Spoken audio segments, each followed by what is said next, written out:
líderes do Ministério da Mulher, estou aqui para apresentar ferramentas essenciais no cumprimento do nosso chamado aqui nessa terra, como a oração e o jejum. Temos um Deus que busca por nós. No Éden, Deus saiu à procura de seus 2 filhos perdidos. Embora soubesse exatamente onde estavam, foi em busca deles. Era-lhe importante estar com seus filhos, e hoje ainda Ele deseja estar conosco. É difícil imaginar que temos um Deus que sai à nossa procura. Ele sabe onde estamos, sabe o que fazemos e até mesmo o que pensamos. E por quê? Porque fará todo o possível para chamar a nossa atenção e nos ajudar a olhar para cima e descobrir que Ele nos vê da mesma maneira como naquela tarde no Éden, quando foi procurar seus primeiros filhos. A mensagem de seu coração para nós é pessoal. Tenho procurado por você. Você é muito especial para mim. Tenho um propósito específico para a sua vida. Por que orar? Deus está buscando indivíduos, homens e mulheres que se coloquem nas brechas e que o conheçam, mulheres que intercedam. A história pertence àqueles que intercedem. Ele está buscando você. Vamos refletir agora em 3 perguntas importantes que serão respondidas até o final desse vídeo. Primeiro, por que orar se Deus já conhece tudo ao nosso respeito e das nossas necessidades? Deus deseja que o conheçamos. O objetivo da oração é capacitar-nos a nos achegarmos à sua presença, onde somos transformados. Isso lhe permite fazer mais por nossa vida e pela vida daqueles por quem oramos. Disse alguém: Deus governa o mundo por meio das orações do seu povo. De fato, Cristo disse que a oração deveria ser o grande poder pelo qual a sua igreja cumpriria a sua obra. A oração não muda a Deus, mas sim a nós. Não se trata de dizer a Deus o que Ele já sabe. Aproximamo-nos da sua presença a fim de que Ele nos ajude a compreender o que nós ainda não sabemos. E o que dizer da fé? Será que algumas pessoas têm naturalmente mais fé do que outras? Ouvimos experiências e relatos de pessoas que conseguem realizar grandes feitos e transformar muitas situações e tendemos a pensar que essas pessoas conseguem mais realizações porque possuem mais fé. Vamos falar sobre isso um pouco mais adiante. E terceiro, a oração é sempre uma experiência prática? Ela pode ser aferida? A oração é uma experiência prática. Disse alguém: quando trabalhamos, fazemos algo. Mas quando oramos, Deus trabalha. Ruth Jacobsen, coordenadora dos Ministérios de Oração da Divisão Norte-Americana, explica em seu seminário sobre os Ministérios de Oração que no grande conflito entre o bem e o mal, Deus escolheu responder às orações de seu povo. O registro é claro. Quando o povo de Deus ora, o sol se detém em seu trajeto, as muralhas caem, os pecadores tornam-se santos, o inimigo foge, famílias são reunidas e preocupações são subjugadas pela cura. Como isso pode ser aferido? Talvez isso a leve a fazer uma pergunta. Deus a está chamando? Você está sendo chamada a desempenhar a obra de intercessora em sua igreja no tempo do fim? Entenda agora como a sua igreja pode ser fortalecida pela oração. Primeiro, a igreja poderosa tem líderes que fazem da oração a prioridade. Segundo, oração, estudo da Bíblia e o ministério devem estar inseparavelmente ligados. Terceiro, determine o horário, a forma e os locais para que as pessoas possam se reunir para a oração. E quarto, encoraje a devoção pessoal e em família. O propósito de reunir pessoas em oração é o de prover um clima onde todos se sintam incentivados, incluídos e à vontade para participar. Uma atmosfera cordial e de amizade, aquecida no amor e na presença de Deus. Algumas dicas são: buscar conhecer uns aos outros no grupo. Ter sempre uma Bíblia, cadernos de anotações e literaturas que ajudem a esclarecer os temas debatidos. As reuniões devem ser iniciadas com oração e o estudo da Bíblia. O verso escolhido deve ser profundamente estudado e perguntas para reflexão e aplicação devem ser direcionadas. Sempre que for identificada a necessidade, a reunião pode ser conduzida para o momento de oração. Ao final de cada encontro, deve ser incentivada a escolha de companheiros de oração no grupo, que podem ser homens, adolescentes e crianças também, para que orem diariamente juntos uns pelos outros e pela igreja. Tirando isso do papel, veja como é possível colocar essas ideias em prática na igreja local. A primeira proposta é a organização de uma caminhada de oração. Muitas pessoas começaram a usar uma nova palavra para descrever a intercessão pela cidade. Caminhar enquanto ora provavelmente não é algo novo, embora pareça diferente dos formatos conhecidos da oração. A caminhada de oração é simplesmente orar durante o percurso e fazê-lo com discernimento. Essa é uma forma genuína de oração, Deus operando com o seu povo e por meio dele na terra. É a oração com um propósito definido e de intercessão. A caminhada da oração ajuda as pessoas que oram a aprenderem como orar uns pelos outros, retirando do topo da lista as questões urgentes de sua própria vida. É oração com propósito definido. As pessoas sinceras que oram são aprendizes. Aprendem como orar da melhor forma ao dedicarem tempo definido para deliberadamente interceder uns pelos outros. A terceira dica é sobre a atenção à janela 1040, que é uma área que se estende do oeste da África, passa pelo Oriente Médio e vai até o leste da Ásia. Mais de 60 países se encontram nos limites das latitudes 10 e 40 do norte da linha do Equador.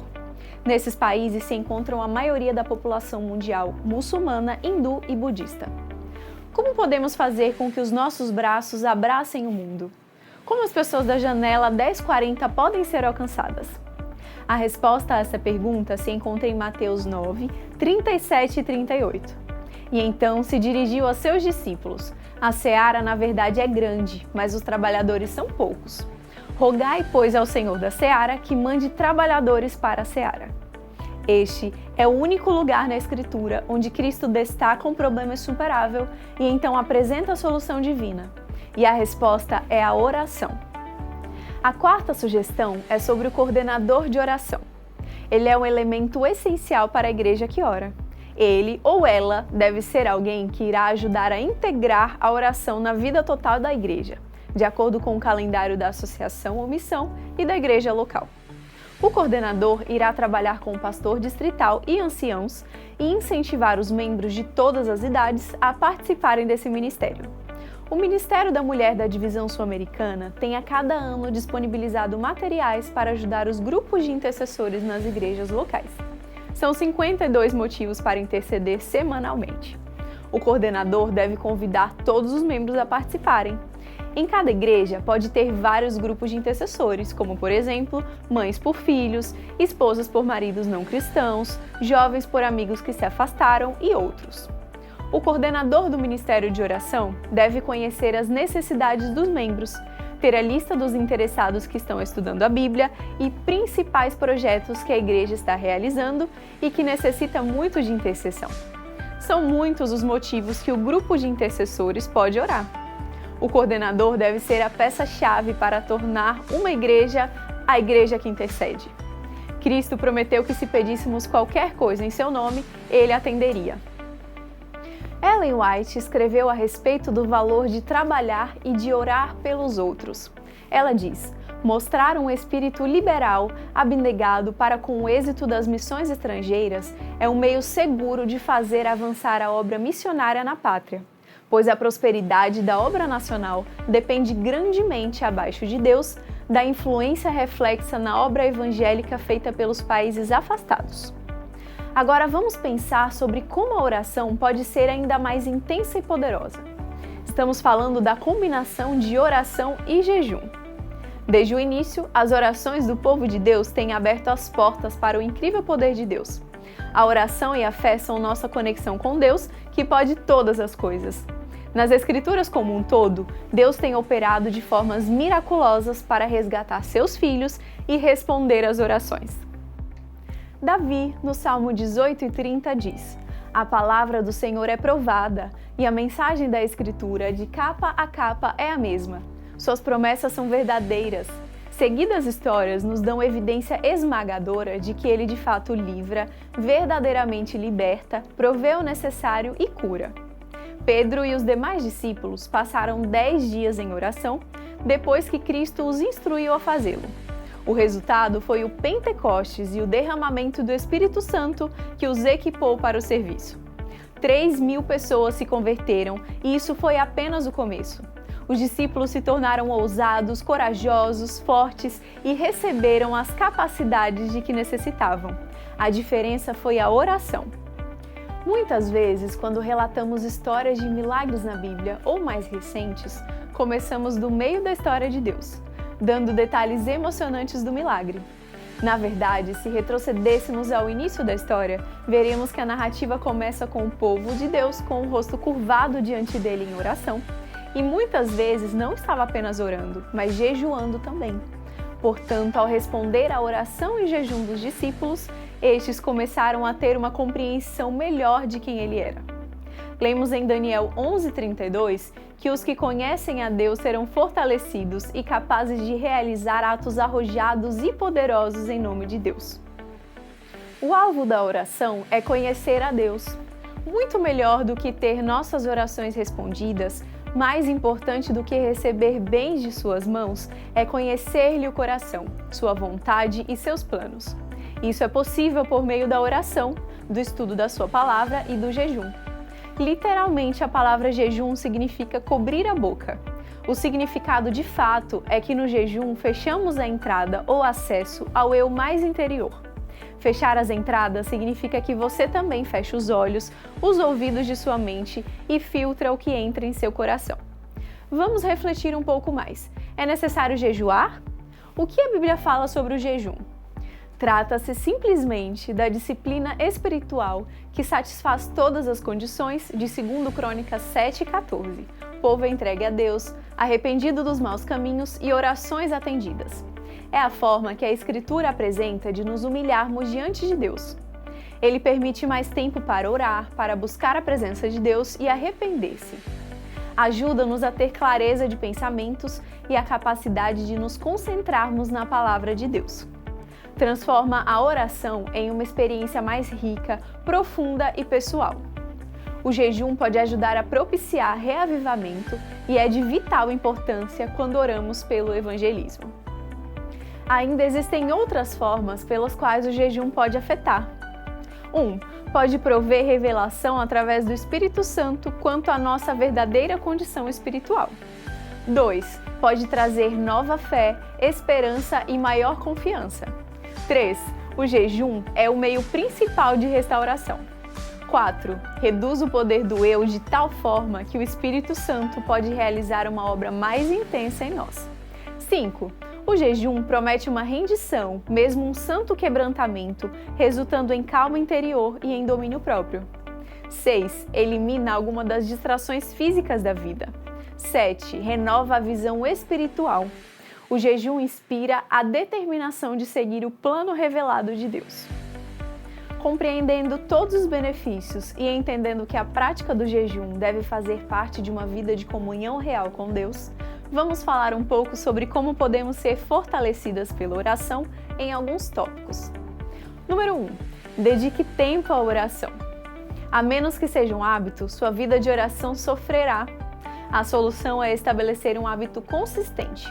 Davi disse: "De manhã, Senhor, ouves a minha voz. De manhã te apresento a minha oração e fico esperando." Isso está no Salmo 5, verso 3.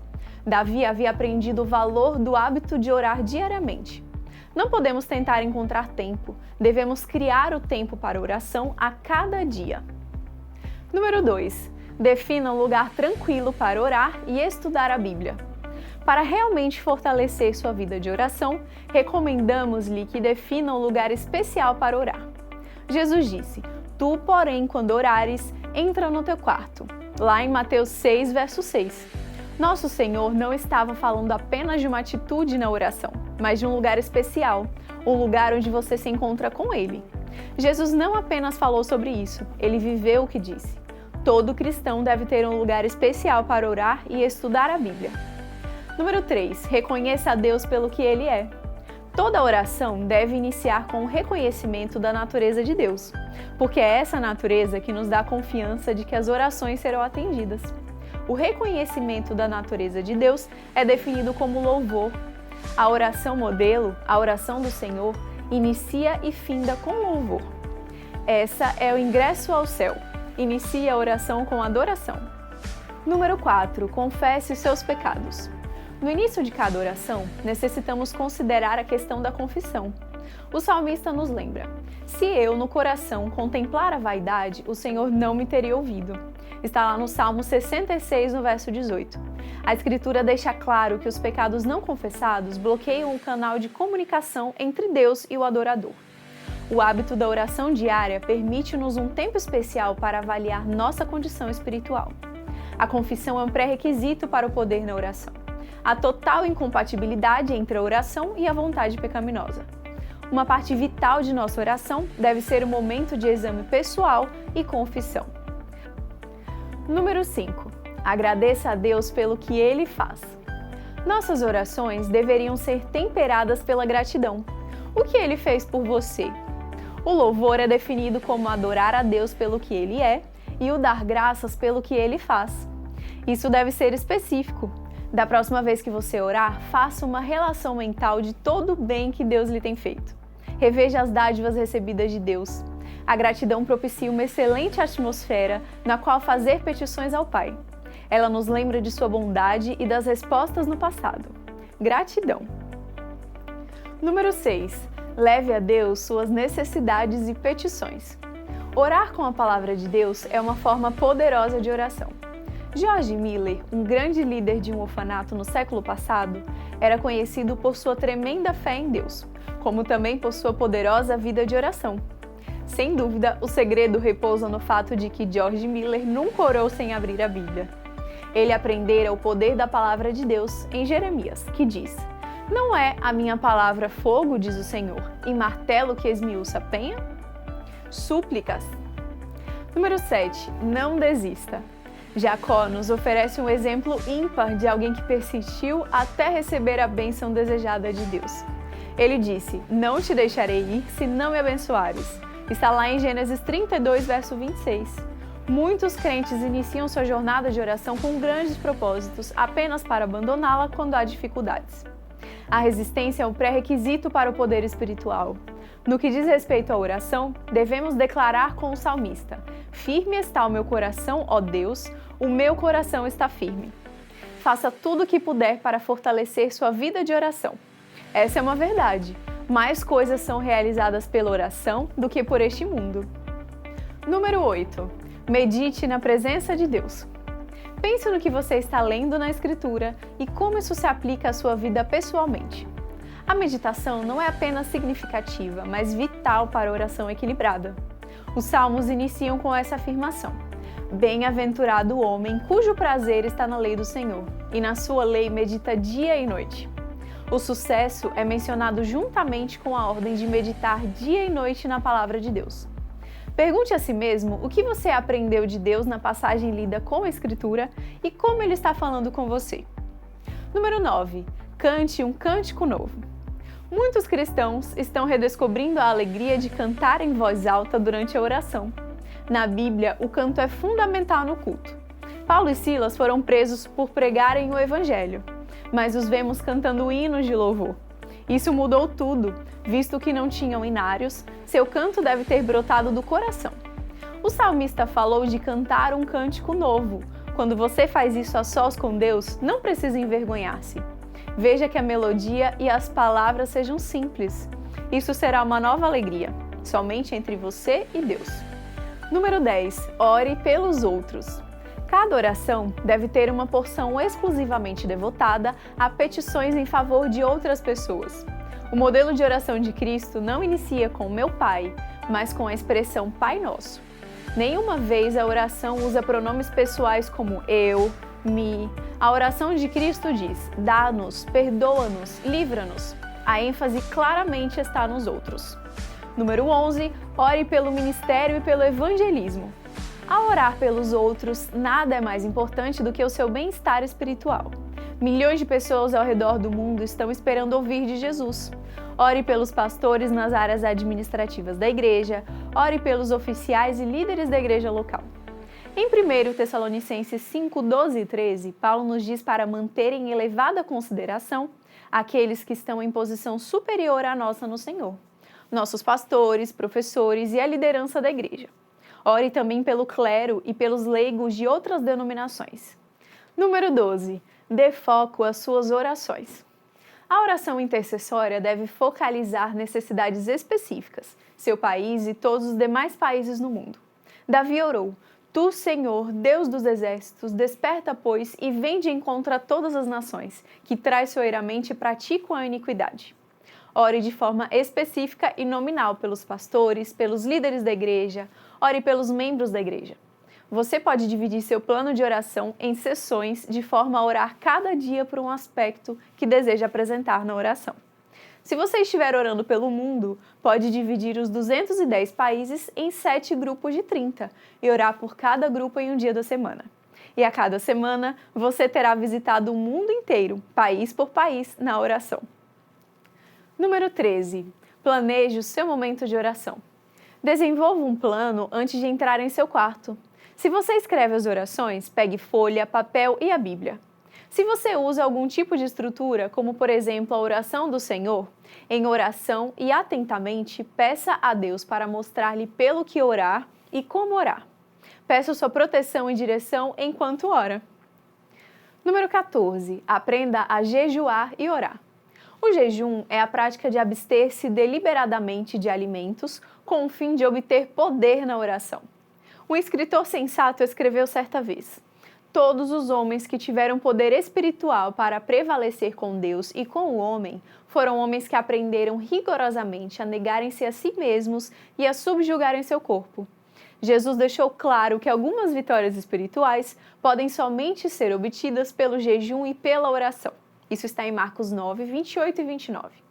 Deixe de fazer pelo menos uma refeição na semana, ou mesmo por todo um dia para orar e jejuar. Focalize essa oração intensa nas nações ou nos indivíduos ou nas cidades que parecem fechadas ao evangelismo. Número 15. Busque companheiros de oração. Jesus, o mestre na oração, ensinou que orar na companhia de outras pessoas aumenta o poder da oração.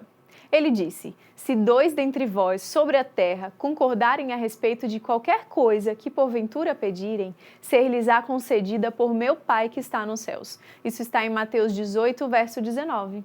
Nosso Senhor deixou claro que é liberado poder especial quando 2 pessoas estão de acordo quanto a determinado assunto. Encontre uma companheira de oração com quem possa se unir para orar em um determinado momento, ainda que vocês estejam distantes centenas de quilômetros uma das outras. Ou encontre alguém que more nas proximidades, a fim de estarem regularmente juntas ou juntos, quer pessoalmente ou por telefone. Chegando até aqui, você já conseguiu descobrir o verdadeiro segredo. Alguns dizem que a chave verdadeira da oração, conhecer a Deus e receber sua resposta, é aprendida de Cristo em Marcos 11, 24. Ele disse: Tudo quanto em oração pedirdes, crede que recebestes e será assim convosco. A primeira palavra que se destaca aqui é o desejo. Essa é a chave. Se você realmente não desejar muito, provavelmente nunca obterá a resposta à oração. As orações sinceras da fé em seu favor e em favor dos outros são significativas.